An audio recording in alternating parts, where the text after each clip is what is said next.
Bine v-am găsit din nou. Azi, deși mugurile este deja umflat la cais, 26 martie, o să încep să tai pomii după ce am tăiat merii înainte de acele înghețuri. Și astfel o să încep cu acest cais. Acest cais care cumva are și anumite probleme. Și pe parcursul acestei tăieri o să vă și explic de ce tai, cum tai și pentru ce. Înainte de a începe aceste tăieri, pot să vă asigur, chiar dacă nu mă credeți, dar vă puteți uita pe clipurile mele de când am început să înființez această livadă. Este creată de mine, în sensul că nu am cumpărat pomii, ci i-am produs singur din portaltoi procurați, de asemenea ori prin stratificare, ori luați prin drajoni sau marcotare, dar tot ce am în curte la momentul ăsta și pe tot ce am altuit este produs de la portaltoi până la altoi procurați din mai multe livezi, tăierile în el și în același timp să și explic despre ce este vorba în aceste tăieri. Nu vreau să mai fac comparație între mine și gospodinul Getu începând din momentul ăsta, așa că o să trec direct la treabă. Nu știu dacă am nevoie de fierăstrău. Momentan am ceva probleme în care ar trebui să intervin cu fierăstrău, dar a stricat foarte mult coroana. Și în momentul în care ajung la acea problemă, o să vă arăt și vouă, o să văd atunci dacă e cazul să folosesc acest fierăstrău. Până atunci îl las jos. Puteți să vedeți în zona asta ce înseamnă tăierea la cep. Câți lăstari mi-au dat în urma acestor tăieri la cep, pentru că la sâmburoase asta se încearcă, tăierile la cep. Acum o să mai ating muguri, o să mai pice unii dintre ei, dar mai puțin contează. Aici am plecat către o deviere și nu o las. Aceasta, după cum am explicat în toate clipurile, eu încerc să creez o șarpantă care să aibă o singură continuitate, așa cum ați văzut și pe canalul lui Sergiu. Aceleași explicații le-am dat și eu din urmă cu 4 ani. Și de atunci, nu știu câți m-au luat în seamă, dar era doar o demonstrație pentru mine la momentul respectiv. Înainte cu 4 ani deja făcusem anumite teste și am văzut că dau rezultat.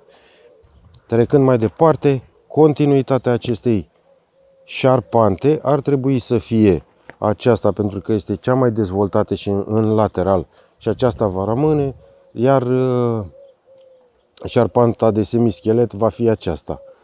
Sub ea nicio ramură nu trebuie să mai aibă aceeași înălțime.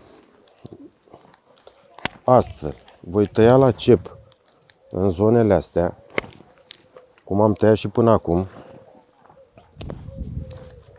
Chiar dacă avem rod pe el, vedem ce se va întâmpla și cu... Pe aceasta pot să o las.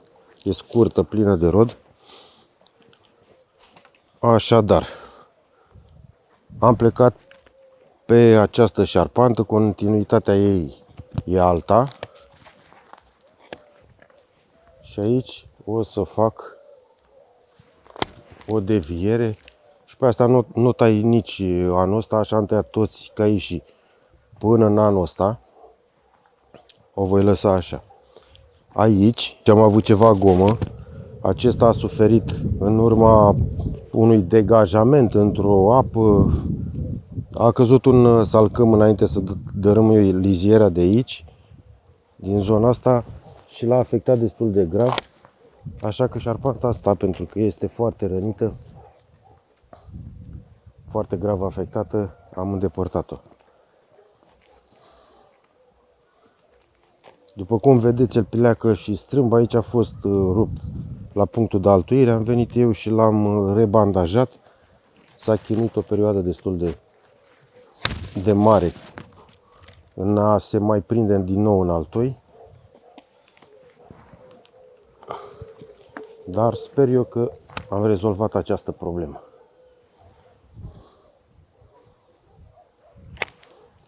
Prin tratamente, bineînțeles.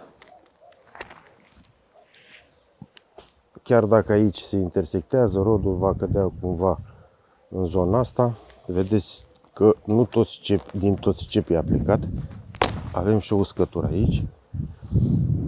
Partea asta, șarpanta asta, am cam terminat-o. Aici la bază nu are rost să le ținem pe astea. Bineînțeles, tot la cepuri le-am tăiat.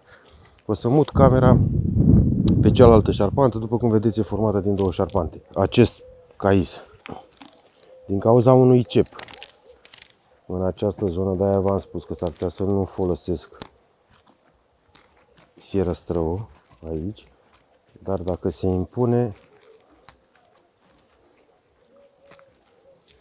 am avut o gomoză în zona asta, se pare că se vindecă, așa că nu mai e nevoie să mai folosesc fierăstrăul.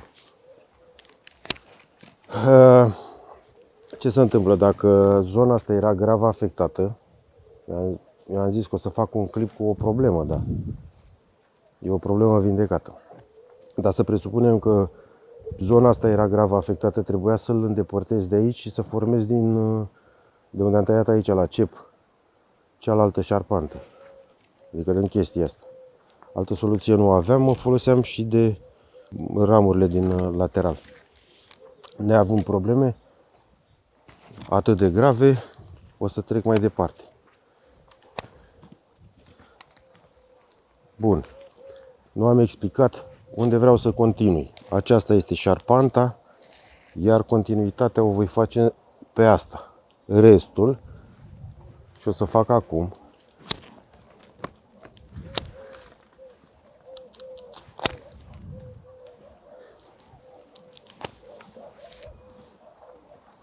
aia e continuitatea la care nici nu mai intervin. Restul trebuie să fie mai scurte într-unul singur. Acesta este scurt. Acesta este mai scurt decât celălalt. Și acesta este mai scurt. Restul ăsta lor scurți. Am mai auzit și de aur și de restul, dar și de PSD în același timp. Ramurile scurte, care au rod destul de mult, nu ne atingem de ele, lăsându-le doar să producă.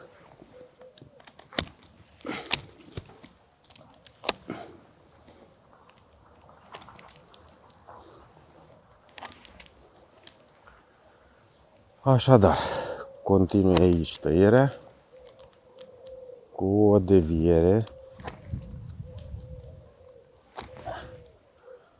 Așa. Asta nu m-ar deranja prea tare aici, pentru că se va lăsa odată cu rodul.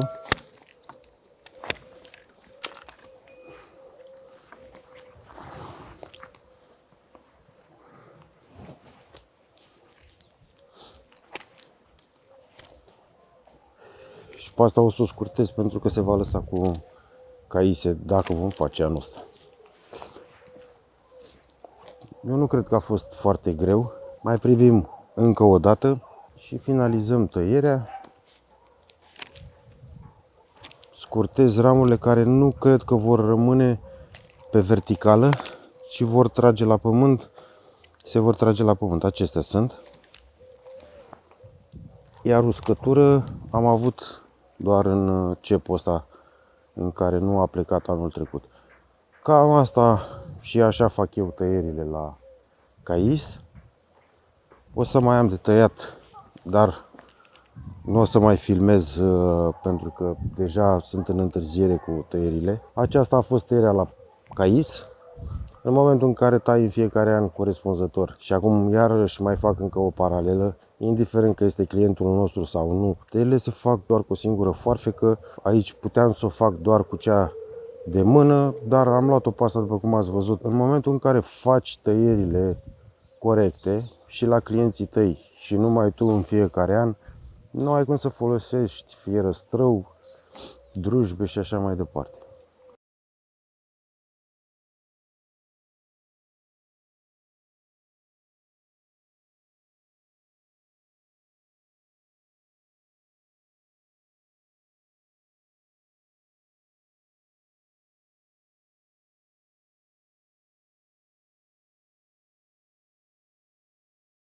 Acestea fiind spuse, vă las cu alte clipuri prin zona asta și ne vedem la un altul. Numai bine!